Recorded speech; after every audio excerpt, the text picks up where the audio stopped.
साहेब बंदगी। आज की साखी है मन माया की कोठरी, तन संशय का कोट, विषहर मंत्र माने नहीं, काल सर्फ की चोट। मन माया की कोठरी, मन माया की कोठरी है और तन संशय का किला है। विषहर मंत्र माने नहीं, विष निवारक मंत्र लोग मानते नहीं। काल सर्प की चोट, काल सर्प की जो चोट है वो बड़ी भयंकर है।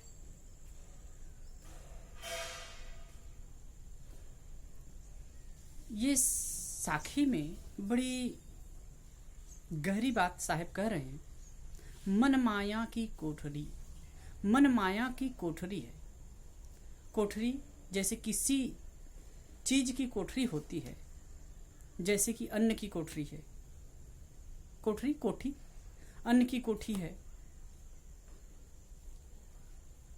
या फिर कोई वस्तु रखी हुई है तो जो चीज बहुत सारी रखी होती है उसको उसकी कोठरी कहते हैं। अन्न की कोठरी, पैसे की कोठरी। अब इसको कहें कि खान कहे, खान भी कहते हैं। जिस चीज की खान होती है वहां से वो निकलती है। तो ये मन क्या है? माया की कोठरी। प्रायः माया बाहर की वस्तुओं को, प्राणी और पदार्थों को भी कहा जाता है। आपने सुना होगा स्त्री माया है, धन माया है, पुत्र परिवार माया है, विषय माया है। वास्तव में इसमें कहने का ढंग बिल्कुल अलग है। इसे माया इसलिए कहा गया है कि जहां हमारा मन चौटाए, जहां मन हमारा फंसता है वो हमारे लिए माया है। जिन प्राणी पदार्थों में मन उलझता है, फंसता है, सुख भ्रम में फंसता है, उसे माया कहा जाता है।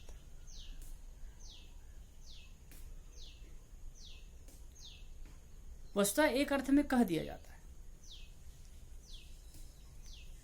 इसीलिए मोटी माया और झीनी माया की जब चर्चा करते हैं कबीर पंथ में, अध्यात्म जगत में माया की, तो मोटी माया में पुत्र, धन, परिवार, स्त्री आदि गिना देते हैं, और झीनी माया में काल्पनिक बातों को लेकर के गिनाते हैं।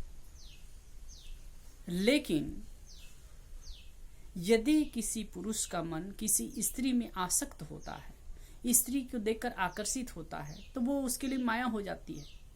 तो फिर स्त्री के लिए, कल्याणार्थी नारी के लिए पुरुष भी तो माया हो सकता है, क्योंकि उसके मन को फंसाने वाला, आकर्षित करने वाला आलंबन पुरुष हो गया। इसीलिए कबीर साहब ने एक जो पद में कहा है, तो माया की जो वस्तु परक व्याख्या जो की गई है वहां पर सब कुछ को गिना दिया। माया महा ठगनी हम जानी, त्रिगुणी फांस लिए कर डोले, बोले मधुरी बानी। केशव के कमला होए बैठी, शिव के भवन भवानी, पंडा के मूर्ति होए बैठी, तीरथ हूँ में पानी। योगी के योगी योगिन होए बैठी, ब्रह्मा के ब्रह्मानी, काहू के हीरा होए बैठी, काहू कौरी कानी। इस प्रकार से पूरा गिना दिया गया। भक्ता के भक्तिन होए बैठी, राजा के घर रानी, कहें कबीर सुनो हो संतो, ये सब अकथ कहानी। इस पद में माया कौड़ी को भी कहा दिया, कानी कौड़ी को भी कह दिया, तीरथ में पानी को कह दिया, मूर्ति को कह दिए, सब चीजों को गिना दिया। तो जो जहां मन मनुष्य का उलझ जाता है, जहां मन मनुष्य का उलझता है, वो माया है। और वस्तुतः और विवेक दृष्टि से देखा जाए तो न तो धन माया है, न स्त्री माया है, न पुत्र परिवार माया है, और न बाहर के संसार की कोई वस्तु माया है। माया क्या है? मन का अज्ञान, मन की आसक्ति, यही माया है। इसीलिए यहाँ साहब कहते हैं मन माया की कोठरी, मन ही माया की कोठरी है।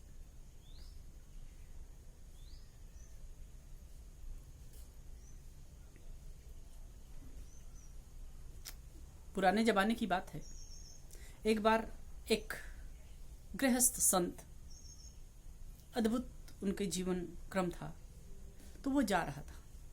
वैसे तो नाम भी गिनाते हैं, लेकिन कि अमुक संत का नाम लेते हैं, लेकिन मैं नाम नहीं ले रहा हूँ, मैं ये बता रहा हूँ कि एक संत था, गृहस्थ संत, और वो जा रहे थे। बड़े अद्भुत उनकी जीवन शैली थी, एकदम निष्काम थे, बढ़िया थे।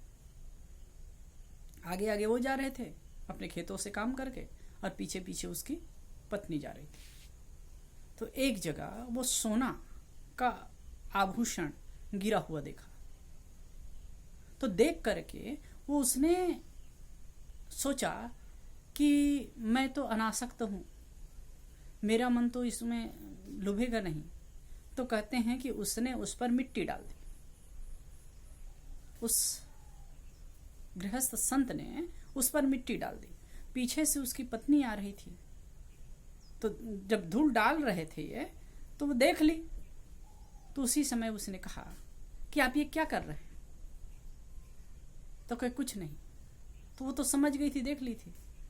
तो उसने कहा कि ये क्या, आप मिट्टी पर मिट्टी डाल रहे हैं? आपकी दृष्टि में आज भी ये सोना सोना है, मेरे लिए तो मिट्टी ही है। तो मतलब 2 कदम उससे आगे थी। तो मन का जो आकर्षण है, मन की जो आसक्ति है, यही माया है, और कुछ माया नहीं है।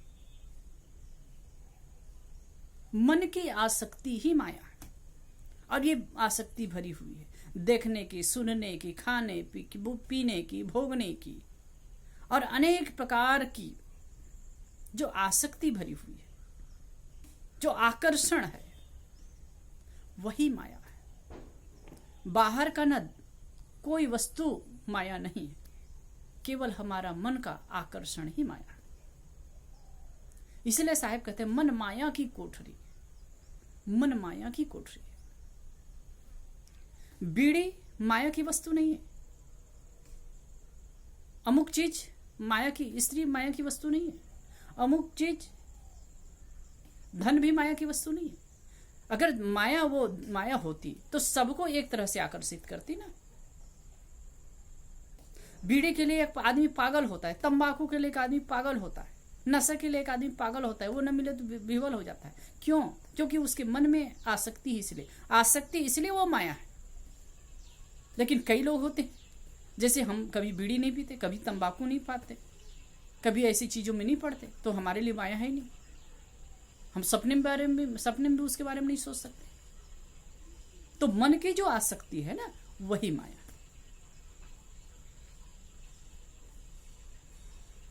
तो यहां साहब कह रहे हैं मन माया की कोठरी, मन माया की कोठरी है, और तन संशय का कोट। मन में जो अज्ञानता है, जो आसक्ति है, यही माया है। और कहे तन संशय का कोट, तन संशय का किला है। तन को लेकर के ही तो संशय होता है।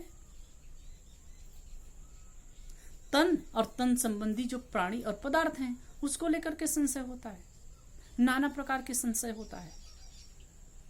पहली बात तो यह है कि मैं अभी ठीक ठाक हूं, कहीं रोग ना लग जाए। किसी को हम रोगी होते देखते हैं, किसी को बीमार देखते हैं, तो हमारे मन में भय होता है कि हमें रोग ना लग जाए। हम जिनके साथ में रहते हैं, उनके साथ में हमको संदेह होता रहता है कि पता नहीं वो हमारा साथ निभाएंगे कि नहीं, हमारे साथ छल तो नहीं कर देंगे। अनेक प्रकार के संदेह मन में होता है।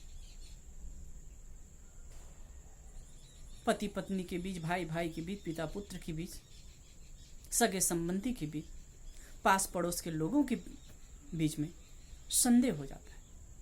तो ये संदेह का देह भाव को लेकर के ना, देह के प्रति जो अपनापन है, जो मैंपन है, इसी को लेकर के तो संदेह होता है। इसलिए साहब कहते हैं तन संशय का कोट। ये तन है मानो संशय का किला है, हमेशा मृत्यु का भय हो जाता है, होता रहता है। कोई आदमी गाड़ी लेकर के जा रहा है, वो कहीं एक्सीडेंट ना हो जाए, कहीं कुछ चुरा न ले, कहीं कुछ अनहोनी ना हो जाए। इस प्रकार की तमाम तरह की बातें जीवन में होती रहती। तो यही साहब कह रहे हैं, तन संशय का कोट, विषहर मंत्र माने नहीं। विषहर, विष निवारक मंत्र क्या है? सत्योपदेश, सद शिक्षा, सद ज्ञान। साहब कहते हैं लोग मानते नहीं। कौन नहीं मानता है? जिसके मन में माया है और संदेह शरीर को लेकर के है ना, तो ये संदेह भी शरीर में नहीं है, मन में ही होता है।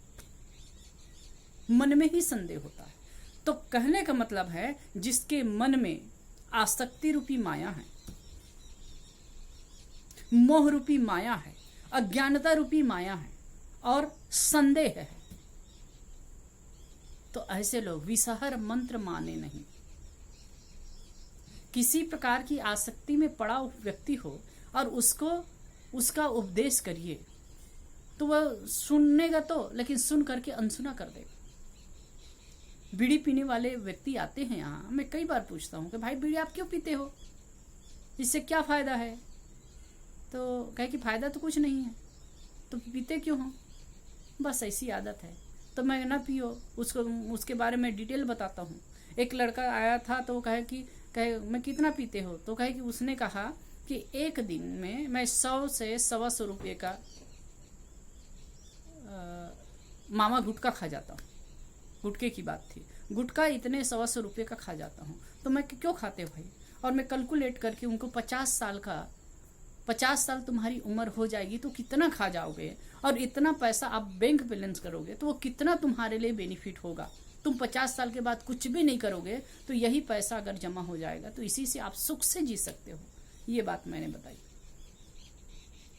तो बड़ा गौर किया, वो अच्छा लगा उनको कि नहीं भाई सही बात है ये। लेकिन फिर देखा दूसरे बार तो वो खा करके फिर आ गए। कई लोगों को, कितने लोग तो हैं अभी लॉकडाउन में इतना परेशान हैं, पैसा नहीं है, रोना रो रहे हैं, और पर डे 40-50 रुपए के मामा गुटखा खा रहे हैं, बीड़ी सिगरेट पी रहे हैं। उन्हीं को कहते हैं कि भैया एक तो ऐसे लॉकडाउन है, एक तो काम नहीं मिल रहा है, अब इतना क्यों खर्चा कर रहे हो? इसी चीज को इकट्ठा करते रखते तो अभी 4 महीना नहीं 4 साल भी लॉकडाउन होता तो भी सुख से जी सकते थे। तो कह साहब आप कहते तो बात सही है, लेकिन वही कहते तो सच है, बुढ़िया कहती तो सच है, लेकिन मानता कौन है? ये वाली बात है। आप कहते तो सच है लेकिन मानता कौन?